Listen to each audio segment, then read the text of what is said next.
They've not had the best of seasons. I think Martinez has been wanting at times throughout the course of the year, but we didn't actually do that many doubles over teams this season. I think that was the 5th one we did. And, it was warranted and a great way to finish the season because we leapfrogged the other Scousers who were just totally inept in their final 2 games of the season. What a shocker that was. And we bowed down to the predictive excellence of the gaffer, who is not going to let us forget it. No, I'm not, because I totally just knobbed up the Friedel episode, so I am going to take this bit of glory. What was it, 4 or 5 episodes ago, we did our final predictions for the season. And I believe, Sam, you picked 7th, Simon picked 6th, and I picked 5th. And we finished 5th. I'm going to take all that. You just threw a dart. Fluke. Stoke 6-1. I felt it in my bones the entire time. I will take it. The whole season's so bizarre, right? Oh, it's nuts. What are we doing finishing 5th? We have no business when you go back and look at some of the matches we played. The funny thing is, last season when we finished 6th, we had 5 points more than this season. Yeah. Now, our goal difference was just as ugly. I think last season, we ended up with 5 plus 5 this season. I think last season was plus 4 or vice versa. So that's got to change. The whole season, just up and down, was bizarre for a lot of... Well, the whole Premier League season had an element... It's one of the most bizarre seasons I can remember. Us beating Arsenal, beating Chelsea, 4 or 5 games we had no business losing, getting doubled by Stoke... bizarre things happening in Liverpool. I mean, did you ever think in a million years they'd be 5-0 down at halftime or whatever they were? Which is silly, crazy. Like Aston Villa, was it 5-0 down at Southampton? Yeah. There were a couple... sorry.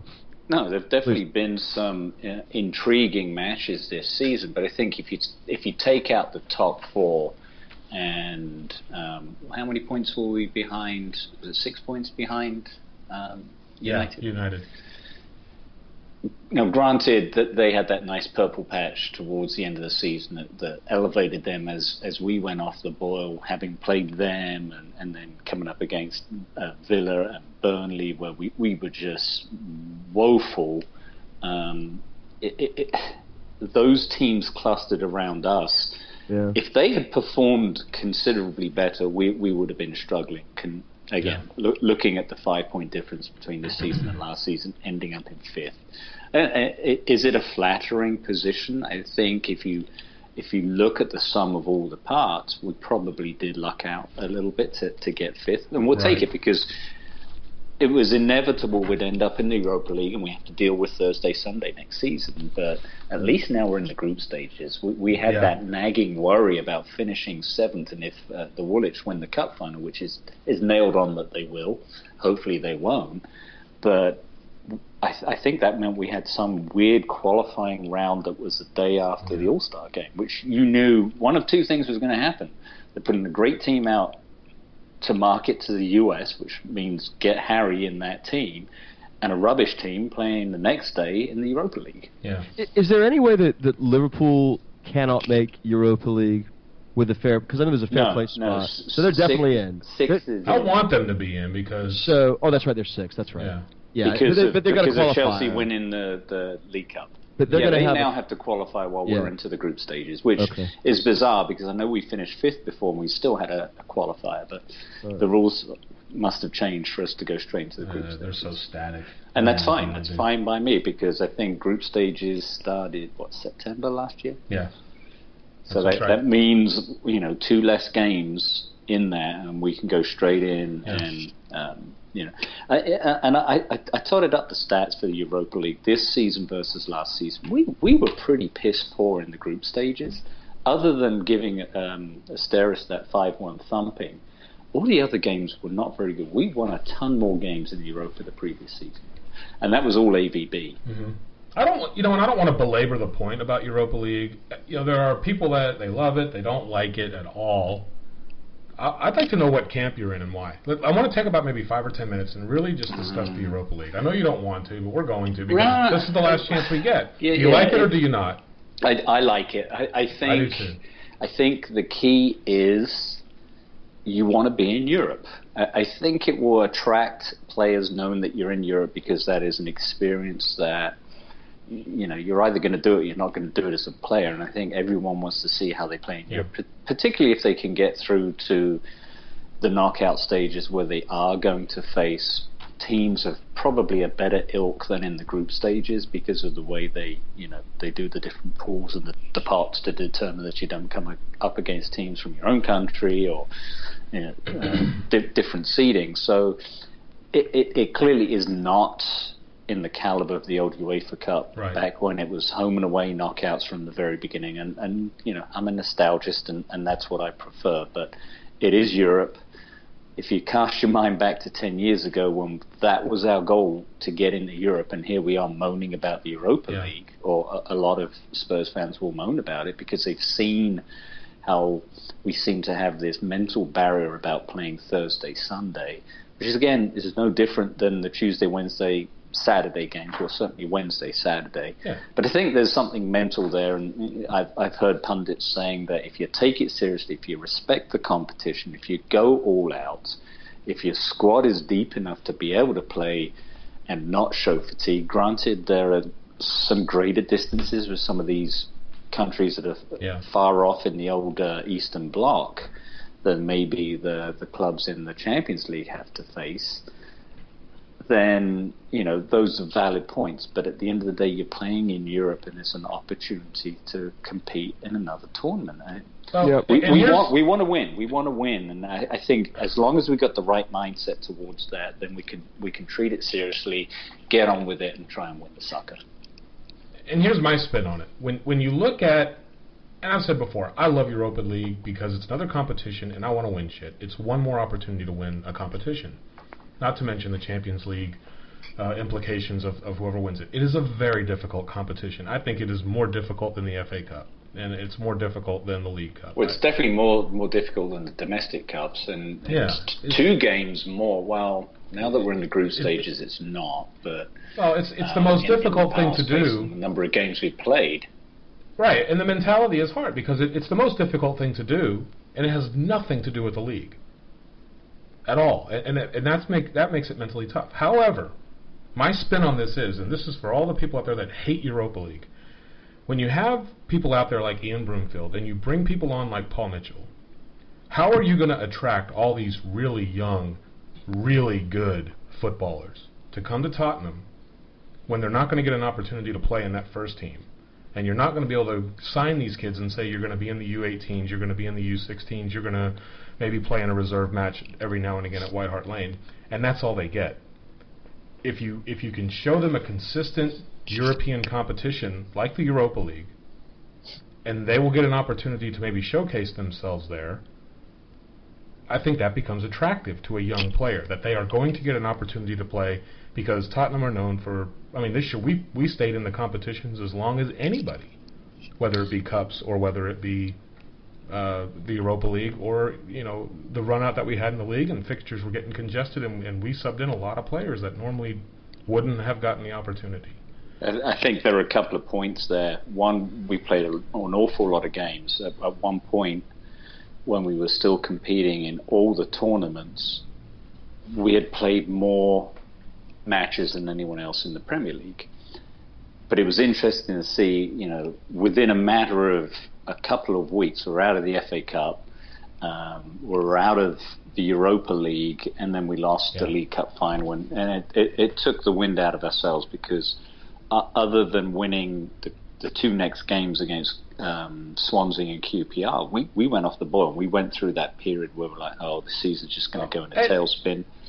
Eventually we righted that ship towards the end of the campaign, but that is that burnout factor, that suddenly you're on a high and you're mentally prepared for all these games, and suddenly you're down to 1 game a week, which we were for the last 2 months of the season, and look how that affected the squad. And we had these players that suddenly were out of favour, and we didn't have the depth necessarily that we needed, and you can point to that yesterday because we had Onamar and Winks on the bench. Yeah. Who would have thought that? Maybe all right, I'm not going to put Paulinho on there, but I'm going to have some of these young lads to give them that experience, which obviously in hindsight, since he's taken them on the tour of Malaysia and Sydney, along with Carter Vickers, that is a great opportunity for them to to get immersed with the first team, and obviously that played into his. It makes me wonder if Pochettino and the coaching staff, to your point, said, because when you go back and you look at the Europa League competition, Eriksen played every match. Kane was playing in almost every match. Mason was playing in almost every match. Soldado was playing in a lot of those as well. Yeah, I think that's where we were playing two up front a lot, or certainly rotating the two. But when you have those players in there, and then all of a sudden, like you said, we get knocked out of Europe, we get knocked out of a cup, we get knocked, and then we're into the final and we lose that. It's demoralizing to a player to be knocked out of a competition. Mm-hmm. Now, it's still their club, but if you have some of these younger kids playing in those matches rather than playing your first team Premiership team, out there, give them the rest. They need the rest anyway. Harry's going to need the rest when he comes back. He's going to have a hell of a summer.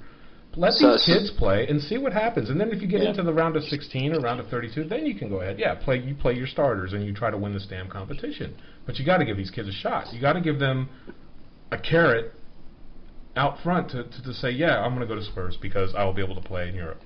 I think it's important. And I think it bodes well for Pritchard, for Yedlin, and you know what? Unamara and Winks are sitting on the bench. Let's say, because Tom Carroll's back with the squad now and he's on the tour.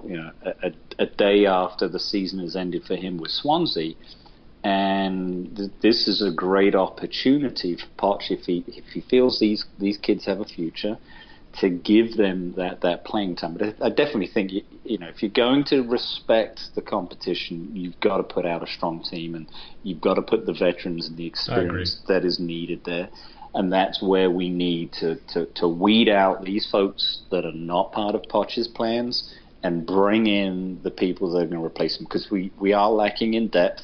And the only reason we were lacking in depth this season was because we had the Kabuls and the Kapus and the Kirakeshes and the Paulinhos that were on the fringes that were never going to be part of Poch's plans. But he had to play them because he didn't have anyone else. And, Holtby and Carroll and the other folks that are on loan. Well, now the decision-making we're at that point, and I can't wait. That's a good thing to look forward to this summer, is what are we going to do with the Deadwood? Who are we going to bring in? And what is this squad going to look like going into the new season, where it's got Poch's and Mitchell's stamp of approval? And we've been saying that all along, that this summer window is going to be massive for Pochettino. It is really going to make or break next season. And I know, Sam, you've put in a lot of work looking into players we should get, players we should sell, things like that. I know you were a little bit bummed today because Schneiderlin has come out and said he wants Champions League football this upcoming season. And we can't offer him that. So my biggest fear, I got derided by a few friends on Twitter for being so hopeful about him, and I just felt that some of a big player's wants might have been soothed by his past experiences with Pochettino and Mitchell, and their ambition, and they could sell him. Because look, you have to sell a player like that to come to Spurs versus consider offers from Chelsea, Arsenal, United, and the likes that he's going to get. And he has been vocal about playing Champions League. And so I thought, well, maybe we have a chance here. But it doesn't appear. Evidently, there was an interview on a French radio station that he made the comments that he does want Champions League, and I think the Telegraph ran with the story itself. So, my only prayer as it relates to him is that we just find out quickly. He is the one piece of business. If you think about Modric, and I think the impact of a player like Schneiderlin can be equated to what Modric did for us. The great thing about Modric, at least in terms of the business itself, was that it was done early, and he is our most important, most impressing, or that position is the most important, most impressing, most pressing position that we need to fill, and we need to do this early. So, am I disappointed? Of course. I've been very open about what I think about him, but I am glad that at least maybe we're getting him out of the way quickly. And you can't tell me that there's not a backup plan and there's not a group of players that we've identified. So. But here we go once again, though. It's just like last season. Poch didn't have a full summer, obviously, but he wanted Schneiderlin last year, ended up with Stamboli. He wanted Masaccio in the back and ended up with Fazio. Good thing though, in retrospect, because Masaccio had a terrible year. He did not play. He did. And that was going to be a lot of money for him. A ton of money for him. But I think it's one of these deals where now that you have Mitchell in the black box and all that, famous underground black magic type thing that he works at finding these players,